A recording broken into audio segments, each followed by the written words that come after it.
A student can spend years mastering written grammar exams, learning every conjugation, syntax tree, and vocabulary list, but drop them into a coffee shop in Madrid or Tokyo, and their ability to order a simple drink completely seizes up. This disconnect is a direct result of the traditional present, practice, produce method. For decades, language instruction focused on the conscious memorization of rules, assuming that analytical knowledge would automatically translate into spoken fluency. The theoretical basis for this approach was laid in the 1960s by linguist Noam Chomsky. Chomsky drew a sharp line between linguistic competence and performance. Competence, in his model, is an idealized mental capacity to produce perfect grammar. Performance is the actual language humans produce, which is often flawed due to memory limits, fatigue, or distractions. To study the underlying system, Chomsky marginalized social context. He framed linguistic theory as the study of an ideal speaker operating within a perfectly homogenized speech community. However, fluency does not emerge from perfecting conscious grammar rules in a vacuum. It requires a specific combination of sociolinguistic context, subconscious input, and prefabricated chunks of language. Mastering an idealized grammatical system has little value if the learner lacks the cognitive and contextual mechanisms to deploy it in unpredictable social realities. In the early 1970s, Del Hymes rejected Chomsky's idealized model, arguing that a perfect grammar system is incomplete because it ignores the socio-cultural factors that dictate actual human performance. Hymes expanded the requirements for knowing a language. He stated that competence must evaluate whether an utterance is formally possible, feasible to implement, and appropriate to the social context. By 1980, researchers Michael Canal and Merrill Swain codified Hymes's theories into a measurable four-quadrant structure known as communicative competence. The first quadrant is grammatical competence. This covers vocabulary, pronunciation, and syntax. It is the traditional focus of language classrooms, but it represents only 1/4 of true fluency. The second is sociolinguistic competence. This dictates the understanding of etiquette and social taboos, knowing exactly how to formulate a greeting, an apology, or a request, depending on the social status of the listener. Third is discourse competence. This measures a learner's ability to bridge individual sentences together to create a unified narrative or argument across different genres. Finally, strategic competence. This involves the coping mechanisms, like paraphrasing or seeking clarification, that learners use to compensate for inevitable gaps in their linguistic knowledge. Testing a learner solely on grammar evaluates only a fraction of their capacity. This explains why high-scoring students often struggle when faced with unscripted, real-world variables. Understanding what must be learned is only half the battle. How the brain processes this data is the subject of the most influential theory in second language acquisition, Stephen Krashen's monitor model. Krashen's foundational premise is the acquisition learning hypothesis. He divides language development into two separate systems. Learning is the conscious memorization of rules. Acquisition is a subconscious internalization, identical to how children develop their first language. Krashen asserts that these systems do not interact. In his view, conscious learning can never convert into subconscious acquisition. Instead, explicit grammar knowledge functions as a monitor, a mental editing apparatus. Provided the speaker has enough time, the monitor checks the output generated by the acquired system for accuracy before it is spoken. An optimal user applies this editing function sparingly.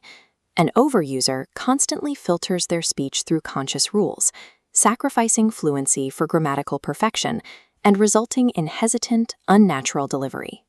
If learning cannot produce fluency, the acquisition system requires a different driver. Krashen proposes the input hypothesis as the primary mechanism for subconscious growth. This driver is comprehensible input, expressed as the formula I+1. I is the learner's current competence, and +1 represents language just slightly beyond their current level, which the brain decodes using context. However, high-quality input is not enough. The data must also pass through the affective filter. Variables like high anxiety or low motivation physically narrow this filter. When the filter is high, it blocks comprehensible input from reaching the language acquisition device, preventing progress regardless of the teacher's skill. Fluency develops through low-anxiety, comprehensible input. This allows the subconscious cognitive engine to build competence organically through exposure rather than explicit instruction. Is subconscious absorption truly the only factor in achieving fluency? Empirical data suggests the model is incomplete. The primary counter-evidence arrived in 1985 through Merrill Swain's extensive study of Canadian French immersion programs. This graph tracks Swain's data. Despite receiving years of massive comprehensible input, the immersion students' proficiency inexplicably plateaued. Significant grammatical errors became permanently fossilized. This data forced a correction to the model, beginning with Michael Long's interaction hypothesis. Long demonstrated that input is made comprehensible through the negotiation of meaning. When learners use clarification requests or peer interviews, they actively decode opaque input through social interaction. Swain followed with the comprehensible output hypothesis, offering a second critical correction. The act of producing language forces the learner to notice where their knowledge fails. Output generates the friction necessary to recognize these deficiencies and actively modify their internal language system. Passive absorption is an academic myth. The cognitive architecture requires the friction of interaction, the struggle of output and negotiation, to permanently integrate new linguistic structures. If learners acquire language through the friction of input and output, what exact linguistic units are they actually absorbing? They are not absorbing isolated vocabulary words to plug into abstract syntax rules. In 1993, Michael Lewis introduced the lexical approach. He proposed a reversal of the traditional view. Language consists of grammaticalized lexis, the idea that our store of words and phrases actually dictates our grammar. Native fluency relies on prefabricated lexical chunks. Instead of computing syntax rules word by word, the brain retrieves ready-made formulas. These include polywords, like by the way, acting as frozen units. They also include collocations, like heavy rain, and institutionalized expressions, whole utterances for specific social situations. By acquiring language as formulaic blocks, learners bypass the slow mental monitor. This chunking process achieves the rapid processing speeds required for true communicative competence. This reality replaces traditional drilling methods with an observe, hypothesize, experiment framework. It evolved from Chomsky's isolated grammar through Hymes's social context and Krashen's subconscious input to Swain's demand for interaction. Michael Lewis finalizes the modern SLA model.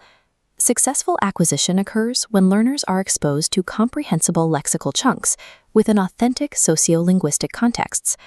This environment forces the active negotiation of meaning, allowing the learner to internalize patterns and bypass conscious rule-checking entirely. Fluency is the result of a specific sequence, the systematic use of comprehensible input.